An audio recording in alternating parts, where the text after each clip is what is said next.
안녕하세요. 오늘도 사연살롱을 찾아주셔서 감사합니다. 저는 쓰레기 같은 남편과 이혼하고 현재는 행복한 연애 중인 40대 초반 여성입니다. 연애한 지는 아직 1년이 채 되지 않았고 이렇게 내가 다시 사랑받을 수 있다는 사실에 매일 감사함을 느끼고 있어요. 그리고 저는 이혼한 지 올해로 어느덧 4년이 넘었는데요. 저와 전 남편 사이에는 딸아이가 한 명 있어요. 때론 친구 같고 때론 아직 애기 같은 저희 딸은 제가 세상에서 가장 사랑하는 보물입니다. 이혼하면서 딸아이를 데리고 나올 때는 내가 이 아이의 몫까지 책임지고 살 수 있을까? 두려움도 있었는데요. 지금은 이 아이를 데려오지 않았다면 내 인생이 얼마나 외롭고 어두웠을지 상상조차 하고 싶지 않아요. 그러면서 떠오르는 한 사람이 있는데 그 사람은 제 전 시어머니입니다. 제가 남편이랑 이혼할 때 시어머니가 아무 쓰잘데기 없는 네 딸 데리고 나가라고 하셨거든요. 시집가면 남의 식구들 끼집에는 우리 집안에 필요 없다. 가서 성을 바꾸든 네가 데리고 나가, 네가 책임져.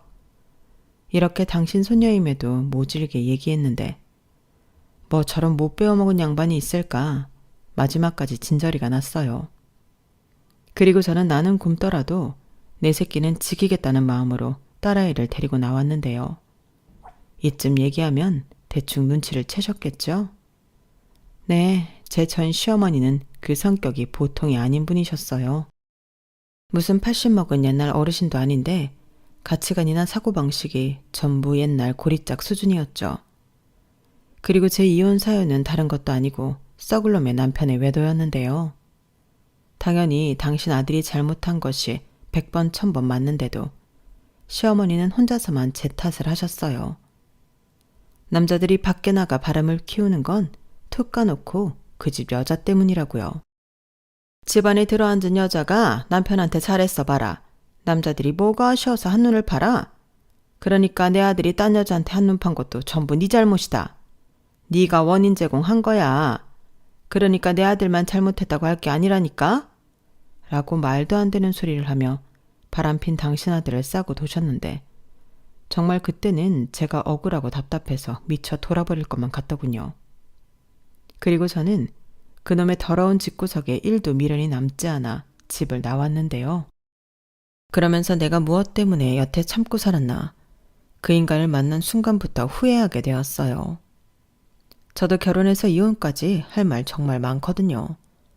남편도 나쁜 놈이지만 그런 놈을 낳고 기른 시어머니도 나쁜 사람이었어요.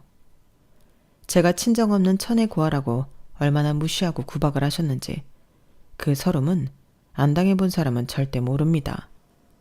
그래도 그때는 나 위해주는 남편이 있고 토끼 같은 새끼가 있으니 참고 살자.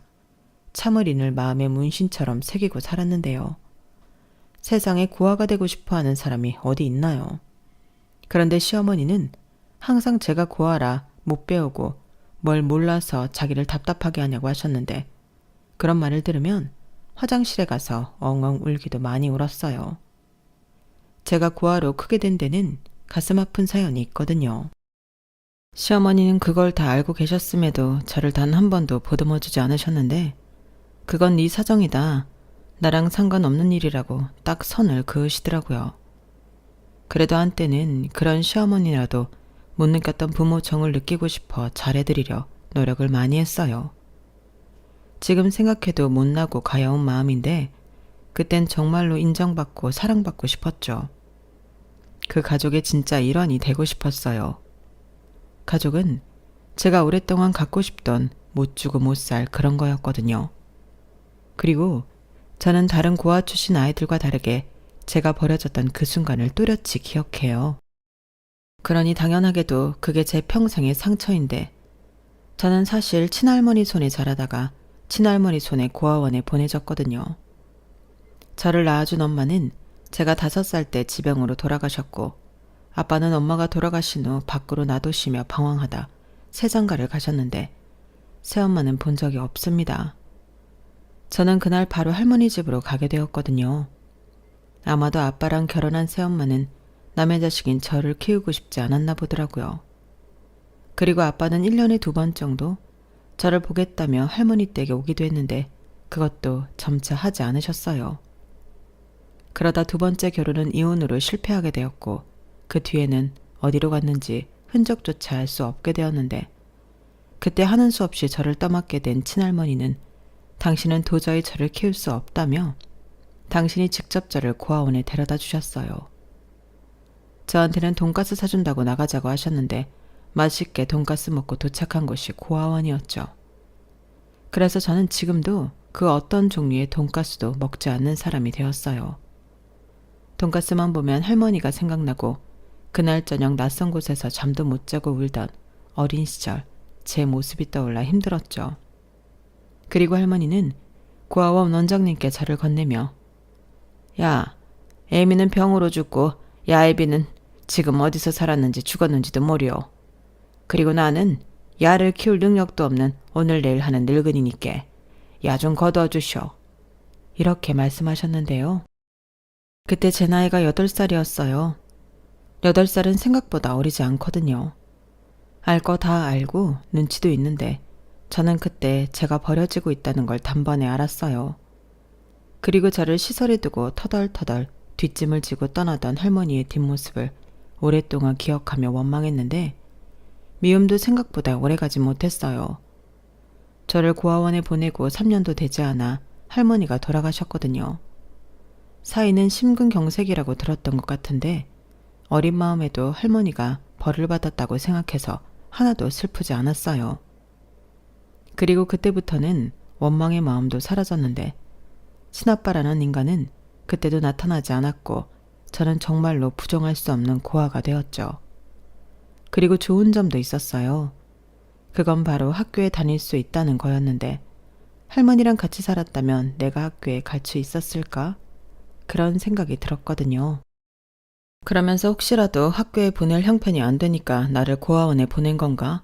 그런 생각도 한 적이 있었는데 이미 돌아가셨으니 물어볼 수도 없는 일이죠. 그 후 저는 고아라는 딱지를 붙이고 어린아이가 감당하기엔 벅찬 서러운 인생을 살았어요. 아니, 살았다는 표현보다는 견뎠다는 표현이 더 어울릴 것 같은데 저는 저에게 주어진 박복한 운명을 살아내야만 했었죠. 그리고 어른이 되면 지금 누리지 못한 평범한 행복을 나도 꼭 누리겠다고 다짐을 하며 살았는데요. 그래서 공부도 열심히 했어요. 저랑 같은 고아원에 살던 언니 중에 공부를 엄청 잘하는 언니가 있었거든요. 그래서 그 언니만 졸졸 쫓아다니며 공부도 배우고 그 언니에게 인생을 배웠다고 해도 과언이 아니었는데요. 무슨 조그만 게 인생 타령이냐고 하실 수도 있겠지만 그때부터 저는 고아지만 기죽지 않고 살기 위한 마음가짐이나 스킬 같은 걸 그 언니에게 전부 배웠어요.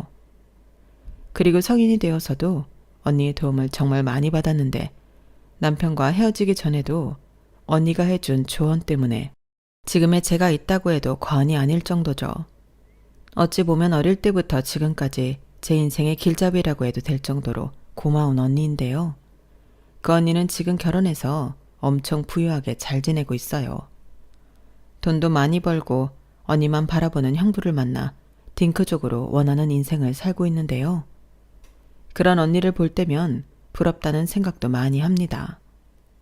언니가 잘 사는 것도 부럽지만 저 자신만만한 모습이 늘 부러웠거든요. 그래서 늘 언니를 닮고 싶었는데 저 역시도 남편을 만나 사랑받으며 연애할 때는 언니가 그런 것처럼 저도 애정이 가득한 행복한 결혼 생활을 할 수 있을 거라는 기대를 했어요.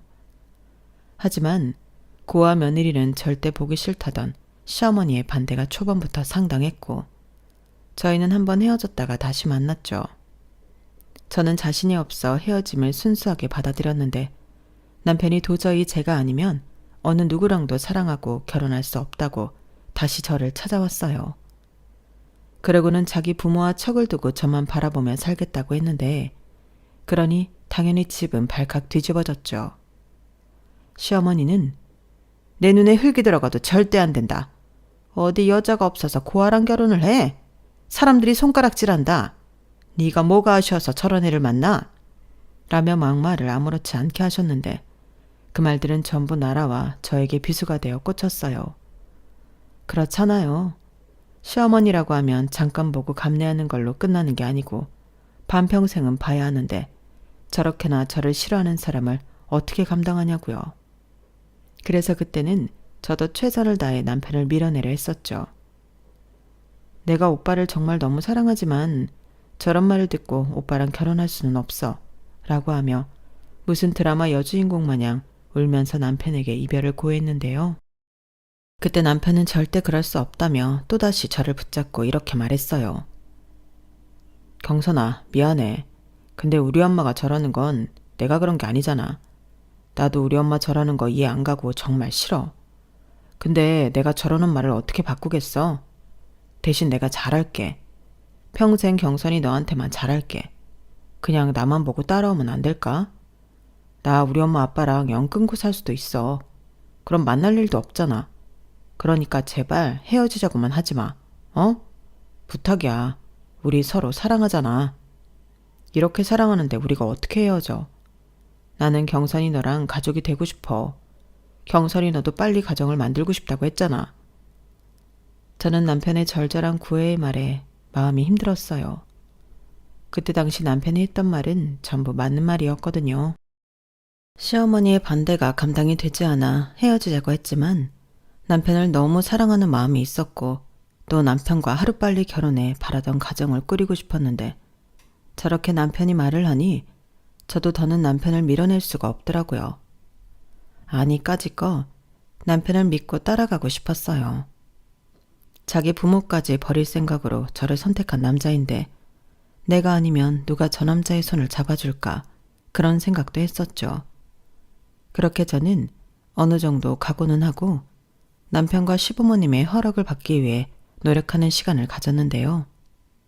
자식 이기는 부모는 없다고 울며 겨자 먹기로 시댁에서는 저를 허락해 주셨어요. 그때는 세상을 다 가진 것처럼 행복했어요. 남편이랑 그날 종일 같이 울었는데 그 모진 말들을 하던 시어머니가 처음으로 감사하게 느껴지더라고요. 그때는 저도 뭘 모르는 순수한 마음이라 내키지 않으셨을 텐데 자기가 싫은 마음도 꺾고 얼마나 힘이 드셨을까? 내가 앞으로 정말 잘해드려야겠다 이런 생각을 했었는데요. 그러면서 동시에 이제 모든 것이 다 잘 될 거라고 생각했죠. 어려운 고비는 다 넘었다고 생각했어요. 그리고 나도 이제 누가 뭐라고 해도 남편이 있고 어머니 아버지라고 부를 가족이 생겼다며 좋아했는데 그런 마음이 있었기에 시부모님에게 인정받고 남편과 할머니 할아버지가 될 때까지 알콩달콩 살고 싶었어요. 하지만 결혼이라는 게 그리고 인생이라는 게 마음먹은 대로는 살 수가 없었고 그건 저망의 희망사항이라는 걸 금세 깨달았는데요. 막상 결혼을 하니 거기엔 기다렸다는 듯 시집살이 지옥이 저를 기다리고 있더라고요. 시어머니는 며느리 교육을 시킨다는 명분으로 걸핏하면 저를 잡고 혼을 내셨는데 그때마다 하신 말씀이 있으셨어요. 고아원에서 살아서 그런가? 어쩜 너는 할 줄 아는 게 그렇게 없냐? 하긴 네가 뭐 보고 배운 게 있었겠니? 내가 이래서 너 반대했던 거야. 이걸 어떻게 내 딸도 아니고 내가 다 가르치냐? 에휴, 내 팔자야. 살다 천하에 이 임순이가 고아 며느리를 볼 줄 누가 알았겠어? 어디 가서 말도 못해. 이렇게 말씀하셨는데 그때마다 저는 눈물바람이었죠. 너 왜 우냐? 내가 뭐 없는 소리 했어? 재수 없으니까 그만 짜. 어머니 진짜 너무하세요. 저는 뭐 고아이고 싶어서 고아원에서 살았나요? 저한테는 상처라고요. 상처 같은 소리 하네. 그래서 뭐? 멀쩡한 아들 좋다고 뺏어놓고 너 고아니까 나더러 너 배려하라는 거냐? 너 진짜 염치도 없다. 어떻게 그것까지 나한테 바래? 너 같으면 아들 뺏기고 그러고 싶겠어? 너야말로 내가 무슨 말을 하던 찍소리 하면 안 되는 거야. 어디 시어머니가 말을 하는데 토를 달아? 아휴, 이래서 가정교육이 중요한 건데 이건 뭐 친정이 없으니 따질 수도 없고 내가 너한테 뭘 바라겠니? 너 똑똑히 들어라. 앞으로 난 네 시아버지가 너한테 무슨 말을 하든 너는 입 꼭 닫고 그냥 듣고만 있어. 다 할만 하니까 하는 말이고 네가 당할만 하니까 당하는 거다. 세상에 저런 말도 안 되는 억지가 또 있을까요? 아니, 애당초 저런 말을 하는 것이 잘못됐다는 자각은 있는 건지. 저는 시어머니라는 사람이 무섭기도 했지만 인간적으로 이해도 되지 않았어요. 아들 뺏겨 서운하다고 표현하기에는 그 방식이 너무 악의적이었거든요. 그래도 그때는 저녁마다 제 어깨와 다리를 주물러주며 누구보다 저를 걱정하는 남편이 있어 참을만 했는데요. 그리고 그때까진 저도 대단한 회사는 아니지만 작은 회사에 다니고 있어서 도망칠 곳이 있긴 했어요. 하지만 그것도 시어머니는 마음에 들지 않으셨는지 결혼하면 애부터 갖는 게 며느리게 해야 할 도리지. 어디서 여자가 회사를 다닌다고 설쳐? 그 알량한 직장 당장 사표 써라.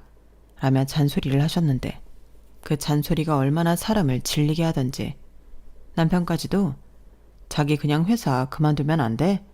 엄마가 맨날 찾아와 저러시는데 밤에 잠도 못 자고 너무 힘들다.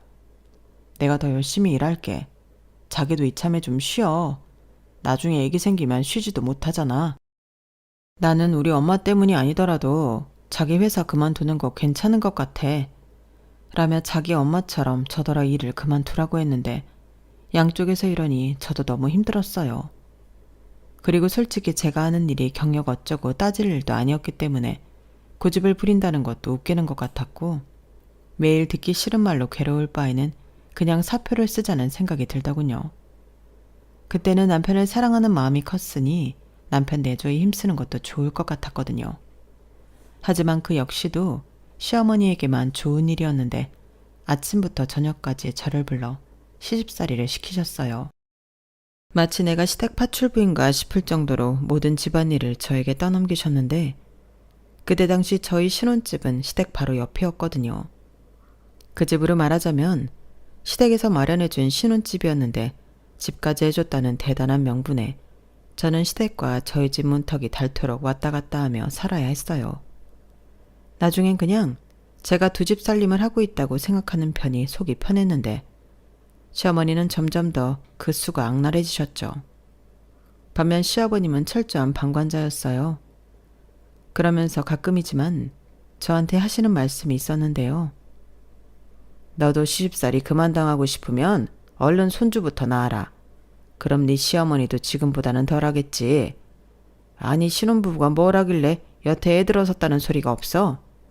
혹시 너한테 무슨 문제 있는 거 아니냐? 이렇게 말씀하셨는데 부부가 아주 천생연분이더라고요. 왜 말을 꼭 다른 사람 상처받게 해야 당신들 직성이 풀리는 건지 저는 점점 마음이 병들어갔어요. 그러니 임신도 되지 않은 것 같았는데 사람이 마음이 편하고 몸이 편해야 아이도 찾아오지 않겠냐고요. 하지만 무슨 닭달만 하면 다 되는 줄 알고 시아버님은 저만 보면 손주 타령을 하셨고 저는 답답함에 아무 말도 하지 않았어요. 어떻게 될지 모르는데 알겠다고 할 수도 없고 모르겠다고 할 수도 없잖아요.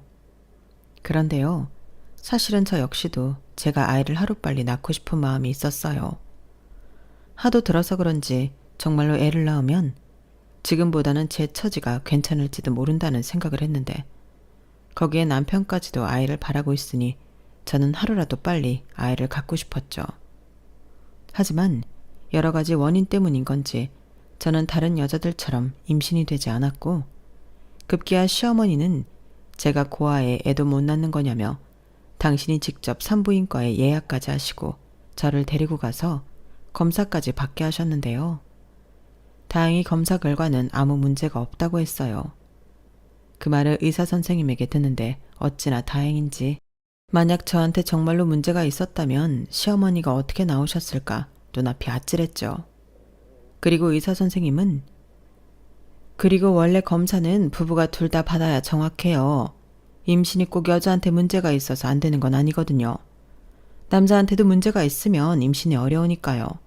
그러니까 조금 더 노력해 보시고 그때도 안 되시면 그땐 아드님 검사를 하시는 게 좋겠습니다. 요즘은 불임으로 가기 전 치료가 가능한 수준도 많거든요. 라고 하시기도 했는데 그때 시어머님은 당신 아들은 아무 문제가 없다며 기분 나쁜 표현을 의사 선생님 앞에서 다 하셨어요. 그때 저도 저지만 의사 선생님도 많이 당황하시더라고요. 의사 선생님이 무슨 악의적인 감정이 있다고 그런 말씀을 하시겠어요. 정확한 검사 결과를 알고 싶으면 그렇다고 안내해 주신 걸 텐데 날벼락을 맞으신 거죠. 그렇게 산부인과 다녀온 후 시어머니는 우리 아들은 아무 문제 없다. 그건 내가 장담해. 그러니 너는 죽기 살기로 노력해서 아들 손자를 낳아. 그래야 너도 너 받아준 나한테 보답이라는 걸 할 수 있지 않겠니? 나 참 기가 막혀서 어디 건장한 내 아들을 고자로 만들어? 그놈의 의사 돌팔이 내가 다시는 그 동네 가나봐라. 라며 씩씩거리셨는데 속으로 좀 고소하긴 했어요. 날벼락 맞은 의사 선생님께는 좀 죄송하지만 그런 말씀을 해주셔서 감사하더라고요. 그리고 저는 검사 결과도 들었겠다. 정말로 남편만 아무 문제가 없다면 아들 셋은 낳고 싶었는데요. 그래야 저도 제 위신이 세워질 것 같더라고요. 시어머니는 꼴랑 아들 하나 낳아놓고 저렇게 아들 가진 부모 유세를 떠는데 보란듯이 그러고 싶었어요. 그리고 그 뒤에는 시어머니 극성에 한의원에 가서 소위 임신 잘 되는 약도 지어 먹고 그때 한의사 할아버님이 임신하고 싶으면 적당히 쉬어야 한다는 말에 시집살이도 좀 줄었는데 보기 싫은 사람 덜 보고 듣기 싫은 잔소리 좀 피하니 거짓말처럼 임신이 되었어요. 그때는 또 얼마나 행복하던지 결혼하고 그렇게 행복한 기분은 처음이었는데 남편도 무지 기뻐했죠. 늘 일찍 퇴근해서 제가 먹고 싶다는 것도 사오고 곧 태어날 아이에 대해 이런저런 대화도 나누며 우리 세 식구 행복하게 사는 그림을 같이 그렸는데요. 첫 아이는 아들이 아닌 딸이었어요. 남편은 처음부터 딸을 갖고 싶었다며 좋아했지만 시부모님은 아니었죠. 그렇게 공들였는데 제가 아들 손자가 아닌 쓸모없는 기집애를 낳았다고 저를 또 죄인 취급했어요. 너 그 보약값이 얼만 줄 아니? 내가 너 기집애 낳으라고 돈 들이고 시집살이 풀어준 게 아니야. 어디 받아 처먹을 건 다 처먹고 남의 아들 뒤통수를 때릴 수가 있어? 아들을 낳았어야지. 라고 하시는데 아이 성별을 제가 정하는 것도 아닌데 도대체 왜 저러시는 건지 그때도 너무 서운했어요. 게다가 사랑과 축복 속에 태어나야 할 제 딸이 태어나자마자 저런 말을 듣는다고 생각하니 너무 미안하고 시어머니가 미웠는데요. 저도 엄마이다 보니 제 자식이 먼저였어요. 나는 당해도 내 딸은 아무리 할머니라고 해도 저런 말을 듣게 하고 싶지 않더라고요. 그리고 돌아가신 저희 할머니 생각도 났는데 이 사람들은 도대체 어떤 정신머리를 가지고 있으면 자기도 똑같은 기집애였으면서 저런 말을 할까? 저는 잔뜩 가시를 세우며 살았어요.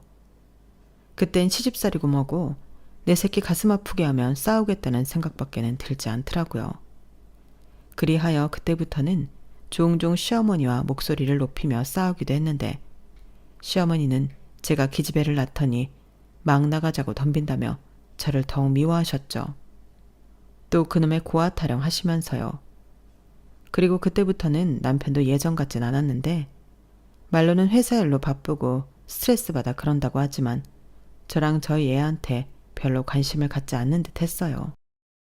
당연히 서운했고 때론 서운하다 표현도 했었는데 남편이 원래 그런 사람이 아니라고 생각했기에 투정도 안 부리게 되더군요. 오죽 힘들면 저럴까. 처자식 먹여 살리려고 하니 그 어깨가 무거운가 보다. 그런 생각을 하며 그 짐을 내가 좀 덜어줘야겠다는 생각을 많이 했는데 그때 고아원 시절부터 많이 의지한 언니에게 연락을 했어요. 그전에도 종종 마음 힘들고 지칠 때 연락을 하곤 했었는데 언니는 제가 연락하면 단 한 번도 귀찮아하거나 싫은 티를 내지 않았죠. 나중에 그러는데 저도 언니를 친정 언니처럼 생각했지만 언니도 똑같았다고 했어요. 친정 동생이라고 생각하면 걱정이 되지 하나도 귀찮지 않았다고 했는데 너무 고맙죠. 다른 사람한테 들었는데 피를 나눈 형제도 그런 마음을 갖기는 힘들다고 하더라고요. 그러니 따지고 보면 남인데 저런 마음으로 저를 생각해줬다는 것이 신기하고 고맙기만 했는데요. 언니 덕의 순간이긴 하지만 저는 숨통이 트이는 기분이었어요. 그리고 제가 남편 얘기를 하니 제일 좋은 건 제가 다시 일을 하는 게 아니겠냐고. 하고 싶은 일이 없는지 물었는데 솔직히 그때는 자신이 없었어요. 대학을 나온 것도 아니고 자격증이 있는 것도 아니고 경쟁이라고 내세울 것도 없으니 나는 지금까지 뭘 했지? 하는 자괴감이 들었는데 그때 언니가 그러더라고요. 애 낳고 가정 돌봤지. 그게 얼마나 어려운 일인데. 원래 가정주부 일이 하찮게 보여도 없으면 바로 티나는 거야. 그러니까 스스로 너를 깎아내리지 마. 너 대단해. 언니나 그렇게 생각하지. 누가 그렇게 생각해. 그리고 지금은 우리 딸도 어리니까 엄두도 안 나. 나도 집에서 부업 같은 거라도 할까? 그게 들어보니 돈은 많이 안 되는 것 같긴 한데 그래도 반찬값 정도는 벌 수 있대. 네 시댁에서 퍽이나 너 그거 할 시간 주겠다. 그럼 그 반찬값도 못 버는 거 아니야. 그러지 말고 너 언니 따라서 주식 좀 해볼래? 뭐? 주식? 아, 말도 마. 내가 그런 무서운 걸 어떻게 해. 그리고 돈도 없어. 너는 잘 나가는 이 언니 뒀다 뭐하냐? 내가 너 위험한 일 시키겠어? 주식도 잘 공부하고 주관 있게 하면 괜찮아. 목돈도 필요 없어. 그냥 조금씩 해보는 거지. 한번 생각해봐. 너 반찬값 정도는 쉽게 벌게 해줄게. 언니는 반찬값보다도 너 비상금 만들라고. 언제까지 시댁 코앞에서 살 거야. 너도 네 집은 사야지. 언니가 저렇게 말하는데 솔직히 돈만 있으면 그러고 싶었어요. 반찬값이야 핑계고 당연히 저도 돈 많이 벌고 싶었죠. 그래야 우리도 남부럽지 않게 집도 사고 우리 딸 해주고 싶은 것도 다 해줄 수 있잖아요. 그래서 그 후로 저는 가뜩이나 없는 살림에서 돈을 조금씩 모으기 시작했어요. 언니 말로는 목돈까진 필요 없다고 했으니 일단 100만 원 정도만 모이면 경험 삼아 주식을 한번 해볼 생각이었는데 그래서 동네 서점에서 주식 관련 책도 사서 보고 공부를 하기 시작했죠. 모르는 건 언니한테 물어보면 되니까 공부가 재밌더라고요. 아, 언니는 그 좋은 머리로 고하지만 힘들게 대학 공부까지 마치고 펀드 매니저로 잘 나갔어요. 거기에 재무설계사인 형부를 만나 돈에 관련해서는 모르는 게 없었는데 일단 믿을 수 있는 사람에게 권유를 받은 거니 저도 주식이 점점 궁금해졌죠. 그리고 3달 바짝 모아 100만 원의 비상금을 만들었는데 저는 언니 조언을 듣고 100만 원을 분산 투자해봤어요. 어찌나 손이 덜덜 떨리던지 한순간에 100만 원이 날아가는 건 아닐까 무섭기도 했는데 언니가 그러더라고요. 최경선, 만약에 그 돈 다 날리면 언니가 10원짜리 하나 까먹지 않고 해줄 테니까 쫄지 마. 설마 내가 너한테 안 될 거 시키겠니? 네가 지금 넣은 주식은 그런 위험한 성격의 투자 회사도 아니야. 나랑 네 형부도 다 넣은 회사니까 걱정하지 말고. 이렇게 말해주는데 그제야 안심이 되었어요. 그리고 그게 시작으로 저는 공부에 취미를 붙이게 되었는데 역시 미래를 생각하면 저도 나가서 벌어야겠더라고요. 주식으로 큰 돈을 벌자 이런 생각까지는 위험한 것 같아 못하겠고 이렇게 안전하다고 하는 것에만 얼마씩 하면 좋겠다는 생각이었는데 그리하여 고민 끝에 저는 공인중개사 시험을 준비하게 되었어요. 그런데요, 이게 정말 쉽지가 않더라고요.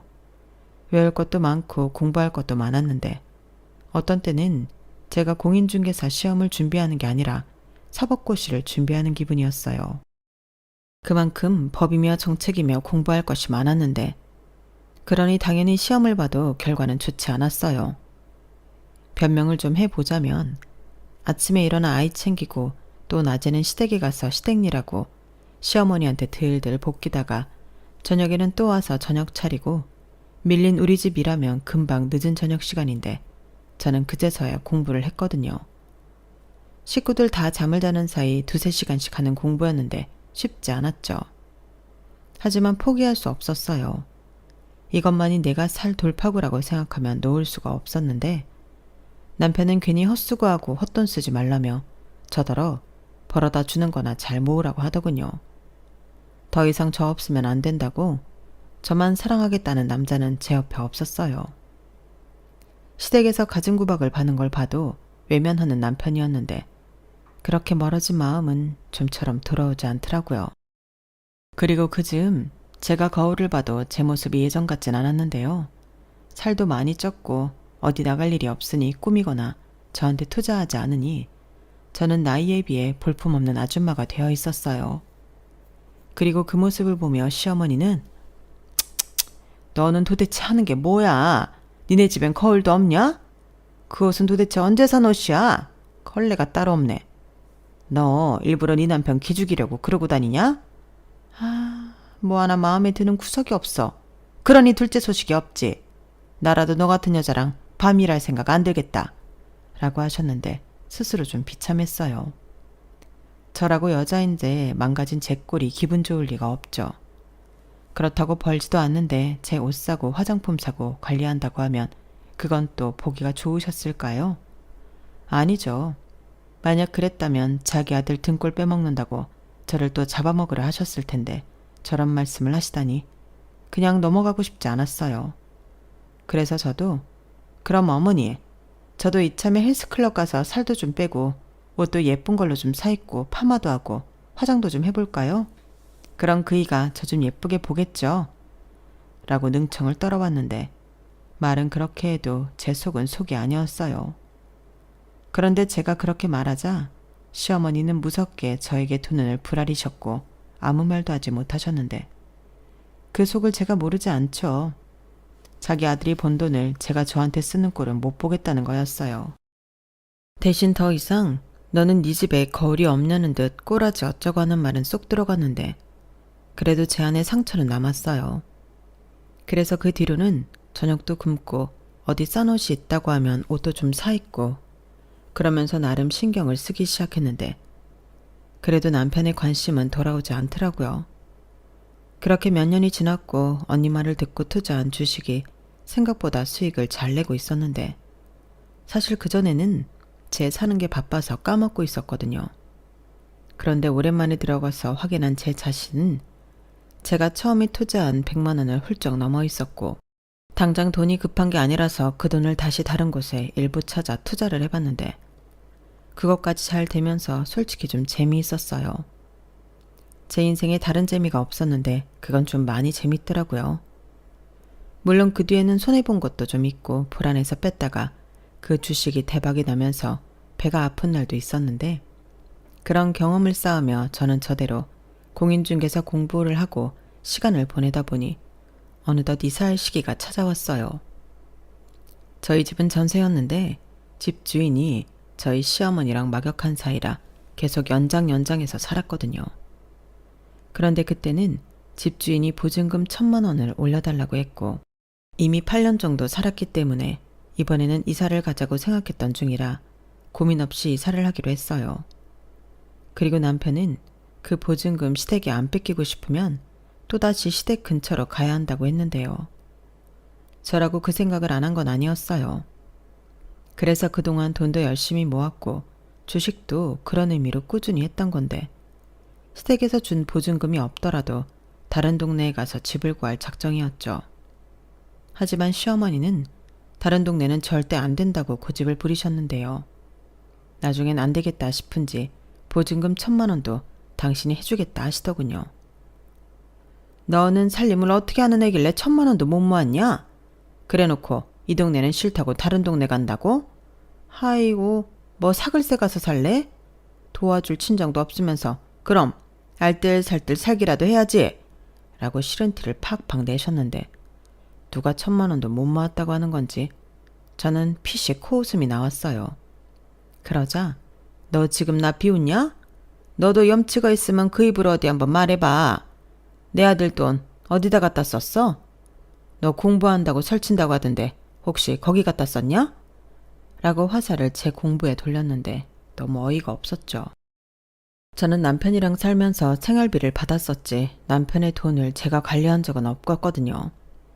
그나마 제가 생활비 쪽에서 주식하고 모으고 그래서 돈을 좀 만들었는데 저런 말을 들으니 좀 억울했어요. 그래서 말했죠. 어머니, 저도 생활비 받아 쓰는 입장이지 애비 월급 만져본 적 없어요. 그 돈 다 썼으면 제가 쓴 게 아니고 애비가 썼죠. 어머니가 한번 물어보실래요? 돈 벌어서 어디다 썼냐고. 저는 못 물어보겠더라고요. 내가 번 돈인데 네가 뭔데 간섭하냐고 할까 봐요. 그래도 어머니한테는 착한 아들이니까 어머님이 물어보시면 대답해주지 않겠어요? 요즘은 차 바꾼다고 정신이 딴 데 팔렸던데요. 그것도 좀 어머님이 뭐라고 혼 좀 내주세요. 라고 했는데요. 시어머니 얼굴이 순식간에 금방 터져버릴 풍선처럼 달아오르더라고요. 그리고 그제서야 지집 일은 지가 알아서 하라고 이사 가고 싶으면 가라고 하셨는데 저는 그동안 주식으로 본 돈을 모두 회수하고 적금도 해약해 집을 사기로 했어요. 그러자 남편이 깜짝 놀라더라고요. 집을 사자고? 돈이 어디서 나서? 이렇게 저를 보며 눈을 동그랗게 떴는데 저는 제가 알뜰살뜰 모았고 언니 도움받아 돈을 불리기도 했다고 있는 사실을 전부 얘기해줬어요. 그러자 또 그건 기분이 좋았는지 지가 차 산다고 가지고 있던 돈도 전부 내놓아서 저희는 1억 대출받고 그때 당시 2억이 조금 넘는 9억 아파트로 이사를 갔는데 명의는 공동명의로 했죠. 저도 부동산 공부를 계속했기 때문에 호락호락하지 않았거든요. 집도 얼마나 꼼꼼히 봤는지 그때 당시 중개를 해주던 공인중개사 아주머니가 혀를 내둘렀는데 나중에 그러셨어요. 공인중개사 합격하면 나랑 같이 일합시다. 아주 못 말리겠네. 꼭 합격해서 연락해요. 이렇게 말할 정도로 저는 매매하는 집을 신중하게 골랐어요. 거품은 없는지 동네는 전망이 있는지 아파트다 보니 아무리 9억이라도 집값이 오를 수 있는지 이모저모 다 살폈는데 그래서 평수는 살짝 아쉬워도 저희 형편과 실정에 맞춰서 매매를 진행했어요. 그런데 시어머니는 뭐? 공동명의? 아주 웃기고 있네. 네가 무슨 돈을 벌었다고 거기에 네 이름을 얹혀. 됐고 좋게 말할 때 네 이름은 빼라. 어디 여자가 재수없게? 라고 입에 거품을 무셨는데 저는 물러나지 않았어요. 솔직히 누구 덕에 집을 사는데 그럴 수는 없죠. 그리고 제가 돈을 모아서 집을 살 수 있게 된 거라는 걸 야무지게 설명드렸는데 그러자 시어머니는 더 괘씸하다 하셨어요. 자기 집 전세보증금 1,000만 원은 못 낸다고 하더니 그런 돈은 또 어디서 났냐고 저더러 은큼하다고 하셨죠. 그리고는 너 나랑 멀리 떨어져 살고 싶어 일부러 그런 거지? 뭐 멀리 떨어져 있으면 내가 너 못 괴롭힐 줄 아냐? 아예 짐 싸서 내 집에 들어 앉히는 수가 있어. 라고 하시는데 진짜 귀신은 뭐하느라 저런 아줌마 안 데려가나 저승사자도 원망했어요. 그 순간만큼은 미웠거든요. 오죽하면 저희 딸도 할머니를 싫어했는데요. 한 번은 저희 애가 할머니 싫어. 할머니는 왜 맨날 우리 엄마한테만 뭐라고 해요? 우리 엄마 괴롭히지 마요. 라고 대놓고 말한 적도 있었어요. 그러자 시어머니는 저게 누굴 닮아 저러냐고 저더러 자식 교육 똑바로 시키라고 하시더군요. 제가 볼 땐 할 말 다 하는 할머니를 알게 모르게 많이 닮은 것 같은데 자기 닮았다는 생각은 못 하시는 것 같았어요. 원래 임신 중에 가장 미워하는 사람을 애가 닮는다고 하잖아요. 다행히 생긴 건 남편을 많이 닮았지만 성격은 할머니 성격을 많이 닮아서 키우면서도 저도 깜짝깜짝 놀랄 때가 많았어요. 물론 저희 딸은 그 말을 제일 싫어하는데 그걸 의식해서인지 지금은 말도 예쁘게 하려 하고 할머니랑 반대로 하려고 하더라고요. 그 결과 지금은 너무 예쁜 딸인데 주변에서도 예의 바르고 착한데 야무지기까지 하다며 칭찬이 자자합니다. 그러니 딸은 저의 자랑이기도 한데요. 그런 딸이 있었기에 저한테 마음이 식은 남편도 참고 살았죠. 하지만 제가 참고 산 노력도 무의미하게 남편은 바람을 피우고 있었고 별로 감추고 싶지도 않았는지 조심도 하지 않는 뻔뻔한 태도를 보였는데 그렇기에 제가 알아차리는 데는 그리 오래 걸리지 않았어요. 아니, 오히려 빨리 알아채라고 일부러 흔적을 흘리는 것처럼 보였는데 그래서 더 약오를 하고 모른 척 했어요. 이혼을 할 때 하더라도 어느 정도 준비를 해야 할 수 있다고 생각했거든요. 그리고 그때부터는 저도 살짝 제정신이 아닌 상태에서 지냈는데 시어머니가 아무리 전화해서 오라고 하셔도 가지 않았죠. 그럴 시간에 공부를 해야 했거든요. 그리고 그때는 급하다 보니 주식도 좀 과감하게 했는데요. 그게 불안해 보였는지 언니가 그랬어요. 너 급하면 언니가 돈 해줄 수 있어. 그러니까 괜히 조바심으로 주식에 모험하지 말고 이럴 때일수록 신중해야 돼. 그리고 나는 네가 이혼 안 하고 그러고 있는 것도 마음에 안 들어. 너 혹시 네 남편 마음 바꿔 돌아올까? 그거 기대하는 거 아니지? 하며 언니는 제가 못난 생각을 하고 있을까 봐 걱정을 많이 했는데요. 그렇기 때문에 친동생도 아닌 저에게 저런 도움까지 주겠다고 나선 언니가 너무 고마웠어요. 하지만 저는 차마 그런 도움까지 냉큼 받을 수는 없다고 생각했는데 그렇잖아요. 그거야말로 저희 시어머니가 노래하던 염치가 없는 행동 같았거든요. 그리고 그때는 저보다도 남편이 애가 타고 있던 상황이라 금방 이혼해주고 싶은 마음은 없었는데요. 나중에 지도 안 되겠는지 저한테 이혼하자고 뻔뻔하게 말하더군요. 지가 뭔데 지 입으로 이혼하자고 하는 건지 벌써 지 집에도 얘기를 다 했다 하더라고요. 어쩐지 그즈음 시어머니 빗발치던 연락도 없어졌다 생각했는데 다 그럴 만한 이유가 있었던 거죠. 그리고 예상은 했지만 시부모님은 남편에게 이혼을 하든 두 집 살림을 하든 네가 알아서 하라고 했다는데 기가 막혔어요.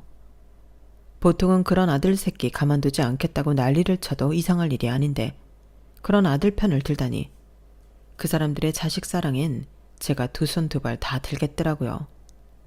그런데 갑자기 저한테 남편이 임신 테스트기와 아이 초음파 사진을 보여주며 저한테 제발 이혼해달라고 빌기 시작했어요. 네가 원하면 이 집도 너 줄게. 나 우리 혜주 사랑하고 우리 아이 책임져야 해 라고 하는데 저도 모르게 그놈 면상을 후려쳤죠. 제가 손이 좀 맵거든요. 그때 소리가 어찌나 쩍하고 나던지 때린 저도 당황했다니까요. 그리고 제 손에 맞은 남편은 어이없게도 바닥에 쓰러졌는데 어지간히 이혼을 하고 싶었는지 화도 내지 않더군요. 그래서 더 애를 태워줄까 어쩔까 고민하다 그놈이 갖고 있는 거 다 뺏고 이혼하기로 결심했어요. 사실 그해 제가 공인중개사 시험을 최종 합격했거든요. 이게 한 번 붙었다고 끝이 아니고 계속 시험을 봤어야 했는데 그 어지러운 정신 속에서도 저는 공부를 놓지 않았어요. 아니, 오히려 이런 날이 올까봐 더 공부에 매달렸는데 그때는 다행히도 시간이 제 편이긴 했죠. 그리고 예상한 대로 시부모님이 난리가 나셨는데 왜 자기 아들 걸 전부 뺐냐고 저더러 도둑년이라고 하셨어요. 그동안은 자기 아들 구린 것 때문에 가만히 있더니 이혼해주는 조건으로 제가 자기 아들 거 다 챙기자 그건 못 보겠다 하시는 거죠. 그러면서 자기 아들 바람난 건 전부 제 탓이라고 저한테도 잘못이 있으니 쌍방이라며 저더러 결혼할 때 가지고 온 거 없으니 몸만 나가라고 하는데 제가 미쳤나요? 그동안 당신들 시집살이 참고 없는 살림에 이만큼 살림도 넓혀놨는데 누구 좋으라고 그러겠냐고요. 그래서 이미 당신 아들이랑 얘기 다 끝냈고 새 며느리 뱃속에 있는 손주 생각해서 나한테는 그만 좀 하시라고 계속 이러면 시댁 스트레스 때문에 힘들었다고 위자료 소송도 하겠다 엄포를 놓으니 시어머니 눈이 뒤집혔어요. 고아인 주제에 자기가 받아줬는데 무슨 위자료 타령을 하냐며 해보려면 해보라고 하더라고요. 그래서 했습니다. 하라고 하는데 못할 이유가 없죠. 남편이랑 합의 이혼하면서 시댁 스트레스 받아 힘들었던 거 참조해달라고 거기에 위자료 청구했는데 하루빨리 이혼하고 새장가 갈 생각에 남편이 큰 저항도 하지 않았어요. 어차피 위자료 청구는 시부모님 재산에 걸 거였기 때문에 저는 더 하고 싶었죠. 그동안 당한 서름도 있는데 이렇게라도 보상받고 싶었어요.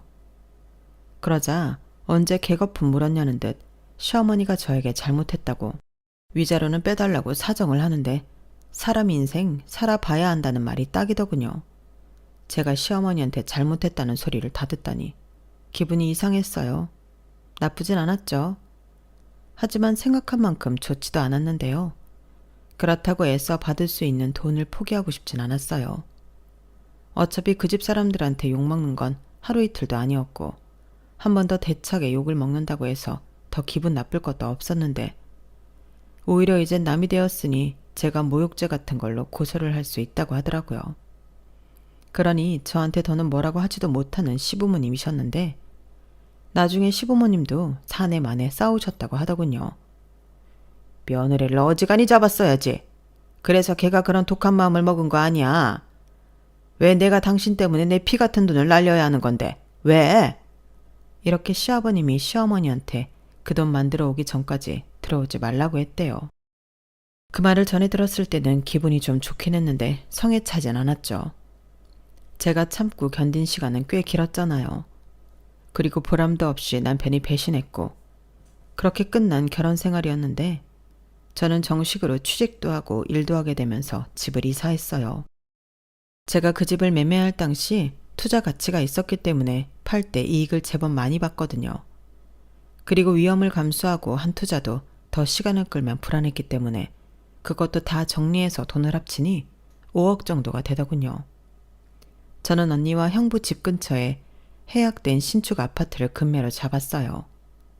그것도 어찌하다 보니 일하다 알게 되어 얼른 잡았는데 지금 생각해보면 첫 집도 그렇고 제가 공부한 것이 도움이 많이 되었더라고요. 그렇게 저는 전에는 상상할 수도 없는 생활을 하기 시작했는데 다행히 딸은 이러한 상황을 잘 받아줬어요. 아니, 어쩌면 딸이 더 바랬을 수도 있는데 앞서 언급했지만 시어머님이 제가 이혼해주는 조건으로 남편 재산을 다 뺐자 그것들은 다 두고 너는 쓸모없는 네 딸이나 데려가라고 아이 가슴에 대못을 박았거든요. 그러니 아무리 친할머니라도 아이가 그런 할머니를 용서할 리가 없었고 저랑 딸은 우리끼리 재미나게 잘 살자고 한마음 한뜻으로 서로 더 애틋하게 살았어요.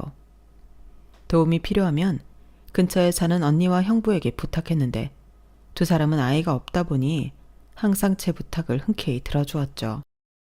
가끔은 조카를 보고 있으면 아이 생각도 좀 든다며 어디 좋은데 여행 갈 때는 저는 못 가도 저희 딸은 데려가곤 했는데요. 너무 고마웠어요. 딸은 그런 이모와 삼촌 덕에 해외여행도 다니고 이런저런 경험도 하고 와서 저에게 신나서 얘기해주곤 했는데 딸의 활짝 핀 얼굴을 보고 있으면 저도 그렇게 좋을 수가 없더라고요. 그래서 저도 가끔은 언니와 형부에게 통 큰 선물도 하며 참 잘 지냈는데요.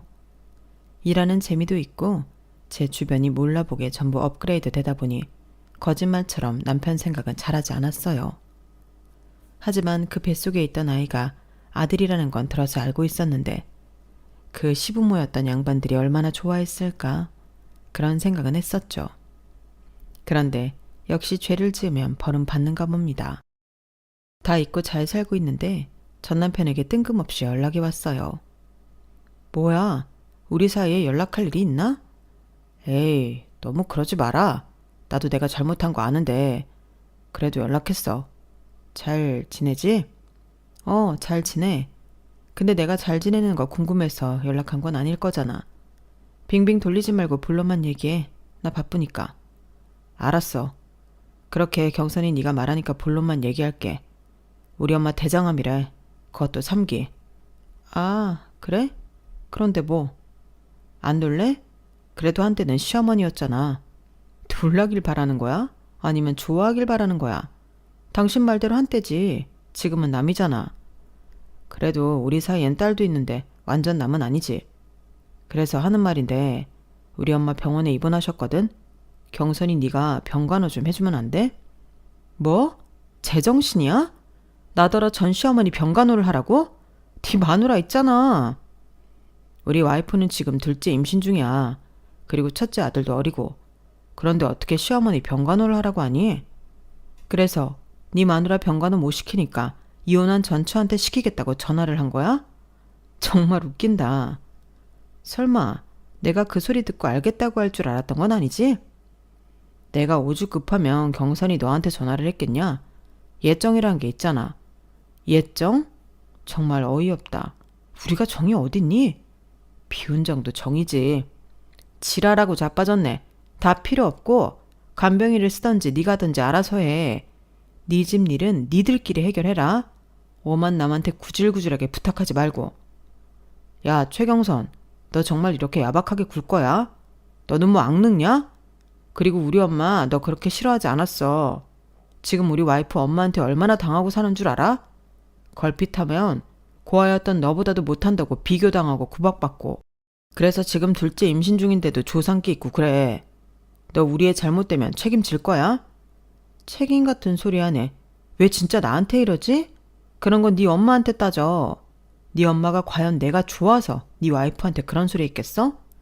그냥 네 엄마는 누구든 괴롭히고 싶은 거야. 그렇게 말하면 지금 네 와이프 열받을 줄 알고 일부러 하는 소리라고. 순진한 거야, 멍청한 거야, 뭐야? 진짜 너무하네. 우리 이혼할 때 내가 내 거 다 준 거 벌써 까먹었어?